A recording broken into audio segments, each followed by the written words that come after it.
Hello বন্ধুরা, welcome to job notification Bangla. বন্ধুরা, BECIL এর তরফ থেকে নতুন চাকরির বিজ্ঞপ্তি রিলিজ করা হয়েছে। এখানে তোমরা রাজ্যের প্রতিটা জেলা থেকেই আবেদন করতে পারবে। স্যালারি রয়েছে অত্যন্ত ভালো, 25,000 টাকা প্লাস তোমরা পার মান্থ স্যালারি পেয়ে যাবে। ছেলে মেয়ে তোমরা এখানে প্রত্যেকেই আবেদন করতে পারবে। আর আবেদনের শেষ তারিখ রয়েছে মে মাসের 24 তারিখ। তো দেখো তোমরা এখানে কিভাবে আবেদন করবে, কি কি এলিজিবিলিটি ক্রাইটেরিয়া থাকছে, কি এজ লিমিট রয়েছে, কিভাবে তোমাদের সিলেকশন করা হবে, সমস্ত কিছু নিয়ে ডিটেলসে আলোচনা করব। তাই ভিডিওটা শেষ পর্যন্ত দেখতে থাকো। তো তার আগে তোমাদের কাছে একটা রিকোয়েস্ট থাকবে, তোমরা যদি আমাদের চ্যানেলে নতুন হয়ে থাকো আর এই ধরনের চাকরির খবরগুলো নিয়মিত পেতে চাও তো অবশ্যই চ্যানেলটা সাবস্ক্রাইব করে পাশে থাকা বেল আইকনটা ক্লিক করে রেখো। এখানে তোমরা নিয়মিত রাজ্য ও কেন্দ্রের সমস্ত চাকরির আপডেট পেয়ে যাবে। তো এই হচ্ছে অফিসিয়াল নোটিফিকেশানটা রিলিজ করা হয়েছে দেখো ব্রডকাস্ট ইঞ্জিনিয়ারিং কনসালটেন্টস ইন্ডিয়া লিমিটেডের তরফ থেকে, অর্থাৎ BECIL এর তরফ থেকে। এটা রয়েছে নোটিফিকেশান নাম্বার আর নোটিফিকেশান রিলিজ করা হয়েছে মে মাসের 13 তারিখে। তো তোমাদের যেটা রয়েছে BECIL, এটা একটা central government undertaking PSU sector, যেটা মিনিরত্না কোম্পানিতে কিন্তু লিস্টেড রয়েছে। এখানে তোমাদের যে নিয়োগ করা হচ্ছে সেখানে তোমরা মিনিমাম 8 পাস যোগ্যতায় আবেদন করতে পারবে। এছাড়া 12 পাস যোগ্যতা রয়েছে এবং গ্র্যাজুয়েশন পাস যোগ্যতায় কিন্তু তোমরা এখানে আবেদন করতে পারবে। তো সমস্ত নোটিফিকেশানটা নিয়ে ডিটেলসে আলোচনা করব, তাই ভিডিওটা শেষ পর্যন্ত দেখতে থাকো। তো দেখো তোমাদের এখানে কিন্তু সম্পূর্ণ অনলাইন মাধ্যমে ফর্মটা ফিল আপ করতে পারবে। এখান থেকে যে তোমাদের নিয়োগ করা হচ্ছে, তোমাদের কিন্তু AI কার্গো লজিস্টিক এই ডিপার্টমেন্টে নিয়োগ করা হচ্ছে, অর্থাৎ তোমাদের কিন্তু এয়ারপোর্টে জবটা থাকার চান্সটা বেশি রয়েছে। তো যেখানে দেখো বলা হয়েছে তোমরা সম্পূর্ণ অনলাইন মাধ্যমে ফর্মটা ফিল আপ করতে পারবে, যার জন্য এখানে ওয়েবসাইট দেওয়া হয়েছে। এদের অফিসিয়াল ওয়েবসাইটে তোমরা কিন্তু ফর্মটা ফিল আপ করতে পারবে, যার লিঙ্ক ভিডিওর ডেসক্রিপশন বক্সেও তোমরা কিন্তু পেয়ে যাবে। তো তারপর এখানে বলা হয়েছে দেখো ফর্ম ফিল আপ করার সময় যদি কোনো ধরনের প্রবলেম হয়ে থাকে, তো সেক্ষেত্রে কোনো ধরনের টেকনিক্যাল ইস্যু হলো, তো সেক্ষেত্রে তোমরা এদের দুটো ইমেল আইডি দেওয়া হয়েছে। এই ইমেল আইডিতে চাইলে মেল করতে পারো অথবা এদের ফোন নাম্বারে কিন্তু ফোন করতে পারো। এখানে ফর্ম সাবমিশনের লাস্ট ডেট রাখা হয়েছে মে মাসের 24 তারিখ। এই নির্দিষ্ট সময়ের মধ্যে কিন্তু তোমাদের ফর্মটা ফিল আপ করে দিতে হবে। আর এখানে কিন্তু অলরেডি ফর্ম ফিল আপ শুরু হয়ে গেছে, তাই অবশ্যই যদি তোমরা ইন্টারেস্টেড থাকো অবশ্যই কিন্তু আবেদন করে দেবে। তো তারপরে এখানে দেখো বলা হয়েছে হাউ টু অ্যাপ্লাই, তোমরা এখানে কিভাবে আবেদন করবে। তো আবেদন করতে গেলে টোটাল দুটো ওয়েবসাইট দেওয়া হয়েছে। একটা রয়েছে www.becil.com, এটা একটা রয়েছে, আর একটা রয়েছে becilregistration.in। এই দুটো ওয়েবসাইটের মধ্যে থেকে যে কোনো একটা থেকে তোমরা ফর্মটা ফিল আপ করতে পারবে। আর যখন তোমরা ফর্মটা ফিল আপ করবে সেই সময় তোমাদের ফটো, সিগনেচার আর ডেট অফ বার্থ সার্টিফিকেট অথবা ডেট অফ বার্থ সার্টিফিকেট হিসাবে মাধ্যমিকের সার্টিফিকেট এবং কাস্ট সার্টিফিকেট কিন্তু তোমাদের স্ক্যান করে আপলোড করতে হবে, যার ফাইল সাইজ বলা হয়েছে 100 কেবির মধ্যে কিন্তু থাকতে হবে, এর বেশি হলে কিন্তু চলবে না। তারপরে আর একটা কথা বলে রাখি, 100 কেবির থেকে কম কিন্তু হবে, চলবে, কিন্তু 100 কেবির থেকে বেশি হয়ে গেলে কিন্তু তোমরা এখানে এটা আপলোড করতে পারবে না। এগুলো কিন্তু অবশ্যই মাথায় রাখতে হয় যখন তোমরা ফর্মটা ফিল আপ করবে, কোন সাইজে তোমরা আপলোড করছো। ঠিকঠাকভাবে আপলোড না করলে কিন্তু তোমরা ফর্মটা সাবমিট করতে পারবে না। তো তোমাদের এখানে কিভাবে সিলেকশন করা হবে বলে রাখি, তোমাদের এখানে সিলেকশন করার ক্ষেত্রে ইন্টারভিউ হবে, তারপরে তোমাদের এখানে একটা স্কিল টেস্ট হবে। কোনো রকম রিটেন টেস্টের কথা কিন্তু বলা হয়নি, কিন্তু যদি রিটেন টেস্ট হয়েও থাকে সেটা ক্যান্ডিডেটের সংখ্যা যদি বেশি থাকে তবেই কিন্তু হবে। আর তোমাদের যেই স্কিল টেস্ট বা রিটেন টেস্টের জন্য ডাকা হবে সেটা কিন্তু বাই ইমেল আর বাই টেলিফোনের মাধ্যমে রাখা হবে, তাই অবশ্যই কিন্তু তোমাদের ইমেল আইডিটার ফোন নাম্বারটা ঠিকঠাকভাবে দিতে হবে। আর এখানে বলা হয়েছে দেখো যারা শর্টলিস্টেড ক্যান্ডিডেট হবে তাদেরকে এখানে কল করা হবে স্কিল টেস্টের জন্য আর বাকি পরবর্তী তোমাদের সিলেকশন প্রসেসের জন্য।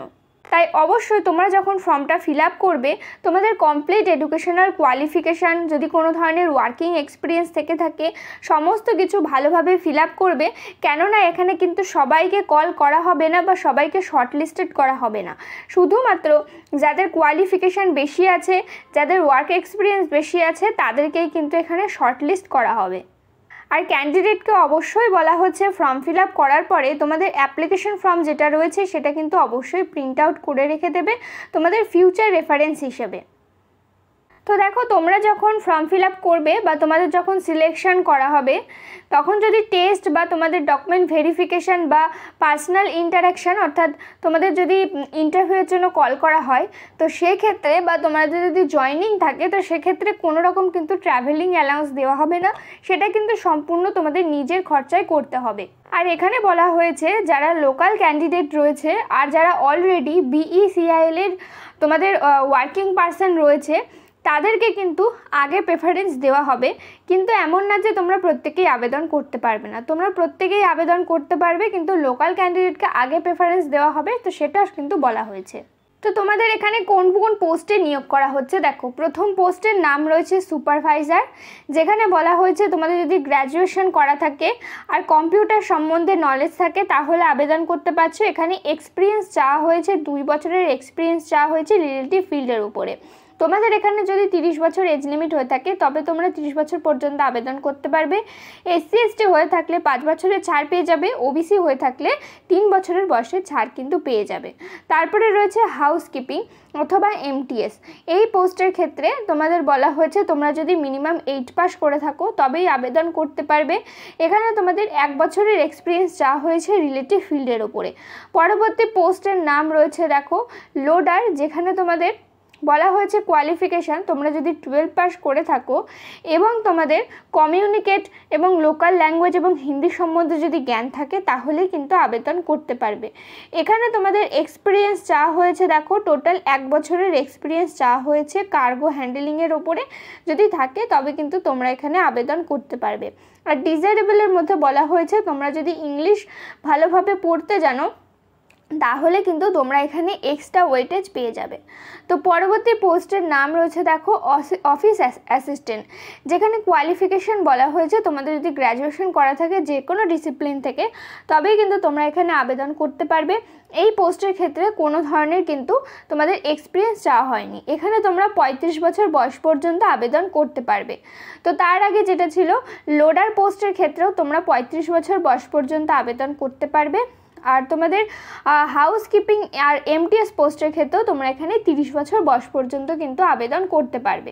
তো তোমাদের এবার এখানে দেখিয়ে দিচ্ছি স্যালারি প্যাটার্ন কি থাকছে আর কতগুলো করে ভ্যাকেন্সি রয়েছে। তো সুপারভাইজার পোস্টের ক্ষেত্রে একটা ভ্যাকেন্সি রয়েছে, আর যেটা রয়েছে পাটনা এরিয়াতে, আর একটা ভ্যাকেন্সি রয়েছে গোয়া এরিয়াতে। টোটাল 2টো ভ্যাকেন্সি রয়েছে। এখানে তোমাদের 22,412 টাকা রয়েছে পার মান্থ স্যালারি। এখানে বলা হয়েছে তোমাদের মোড অফ ইন্টারাকশান অর্থাৎ ইন্টারভিউ হবে 29/5/2024 এই ডেটে কিন্তু তোমাদের ইন্টারভিউটা থাকছে।